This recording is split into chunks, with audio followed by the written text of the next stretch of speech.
Cześć, witajcie, Artbike z tej strony. Miałem tego nie kręcić, ale pokażę Wam. Ostatnio byłem w Nottingham i moja piękna Honda no niestety nawaliła. Wcisnąłem sprzęgło w podłogę, no i sprzęgło zostało. I zaraz Wam pokażę, o co tu w ogóle chodzi. No jak widzicie, sprzęgło jest w podłodze i sprzęgło zostało tam. Akurat taka dziwna była sytuacja, że zjechałem na parking, nacisnąłem to sprzęgło i to sprzęgło już zostało i wbiło się w podłogę, no nie ma sprzęgła. No i zadzwoniłem do mechanika, co może być. Mechanik powiedział, żebym po prostu sprawdził płyn. No to sprawdziłem ten płyn. Jakby ktoś szukał, gdzie jest płyn do sprzęgła w Hondzie CR-V MK3, to jest ten mały zbiorniczek. No i oczywiście płynu tutaj nie było. Płyn wyleciał. Teraz go tam trochę jest. Teraz Wam pokażę, jak to w środku wygląda. No jest cały zasyfiony taki, wiecie, nie? No nic, poszedłem do stacji paliw. Prawie 10 km szedłem tam koło tego Nottingham i kupiłem płyn. Wlałem go do środka, wiecie, zacząłem pompować te sprzęgło, to znaczy tam kolega Kamil zaczął pompować sprzęgło. Zaraz Wam pokażę, gdzie tu jest pompa. Pompa jest tutaj, widzicie? Tu macie odpowietrznik. No i zacząłem je odpowietrzać. No i wiecie, wszystko pięknie zaczęło mi tutaj pracować, ale słyszałem po chwili takie trz, trz, trz. I to tam pod akumulatorem. Zaraz Wam pokażę. Ok, akumulator ściągłem. Pamiętajcie o tym, że jak ściągacie akumulator, to zniknie Wam radio, ponieważ musicie mieć kod. Także albo zapiszcie, jak nie macie tego kodu, to po prostu podtrzymajcie sobie jakieś źródło napięcia, przynieście tak, aby to radio po prostu nie straciło kodu. No nic. I zobaczcie, tu jest takie urządzenie, widzicie? No w tym miejscu. I to urządzenie to jest, kurczę, wiecie, nie wiem co to jest, dławik drgań sprzęgła, coś takiego. Może tam mechanicy będą lepiej wiedzieli, co to jest dokładnie.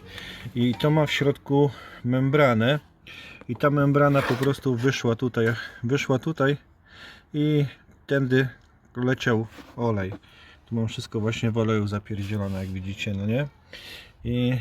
No i zacząłem odpowietrzać. Mechanik powiedział, że na pewno sprzęgło walło i że trzeba sprzęgło wymienić. I muszę Wam powiedzieć, że mój kolega miał tą samą sytuację i też wymienił sprzęgło, co ja podejrzewam, że mechanik tylko mu wymienił to i to wszystko, no nie?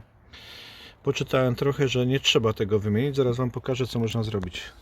Trochę na forach poczytałem i mechanicy powiedzieli mi, że można kupić taki specjalny bypass, który po prostu no tutaj można wkręcić i sprzęgło będzie pracowało tak, jak ma pracować. No nie, no sprawdzę zaraz to i zaraz to po prostu podłączę. To jest specjalnie przeznaczone do Hondy. No niby sprzęgło będzie trochę twardsze, może nie wiem. Zobaczymy, jak to zadziała i czy w ogóle to zadziała. Ok, zobaczcie, założyłem ten bypass. Skręciłem wszystko, no potem no niestety będę musiał to jakoś tyrtytkami wszystko pozamiatać, tak aby tu, wiecie, to nie miało jakichś tutaj drgań dużych. Ogólnie to powinno być chyba tutaj w środku, ale no niestety ja nie daję rady odkręcić tutaj żadnej śruby w tej Hondzie. Zobaczcie, jak to wszystko zardzewiałe jest. No, zajmę się tym kiedy indziej, na razie tylko sprawdzę, czy to w ogóle zadziała, czy po prostu, tak jak powiedział mechanik, kolega miał taką samą sytuację i wyobraźcie sobie, że mechanik mu wymienił sprzęgło. No nie, no kurde, bez jaj. No dobra, teraz sprawdzę. To co, wlewam płyn i spróbuję je odpowietrzyć. No zobaczcie, jak widzicie, sprzęgło działa. Nie ma problemu już żadnego. Sprzęgło odpowietrzyłem. No i zaraz tylko wezmę, zamontuję to porządnie, tak jak powinno być, tak aby, wiecie, się nie przetarło. No i Honda naprawiona, zobaczcie, za 20 funtów niecałe, a może jak ktoś jest mądrzejszy, to sobie tutaj po prostu tu by dorobił takie coś tam, wiecie, jak od hamulców i też by zrobił, nie? Podejrzewam, że jak to wyciągniecie, to tam jest guma i tą gumę tylko wystarczy, bo to akurat jest drogie i ciężko dostać, no nie? Ale następnym razem, jak będziecie mieli sprzęgło w podłodze, to się nie martwcie, bo może być też taka sama sytuacja. I zobaczcie, mój kolega zapłacił tyle pieniędzy i prawdopodobnie u niego też było coś takiego, bo No bo ja nie wierzę, on po prostu się nie znał i tyle. Też mechanik powiedział do mnie, że na pewno sprzęgło do wymiany. A dlaczego nie powiedział, że może ten dławik drgań sprzęgła przepuścił, nie? No. Okej, tak to wygląda, zobaczcie. Także pierwsze trytytki w mojej Hondzie już są. Samochód bez trytytek to nie samochód. Także co, skręcam wszystko, zakładam akumulator i zaraz sobie walnę testa. Także jak sprzęgło Wam wpadnie w podłogę, to pamiętajcie o tym, że tutaj akurat w Hondzie CR-V pod akumulatorem jest takie urządzenie, to jest jakiś tam dławik, no nie wiem, mechanicy się wypowiedzą, nie wiem jak to się nazywa, i w nim właśnie pęka membranka. Zobaczcie, widzicie, tam wszystko mam mokre.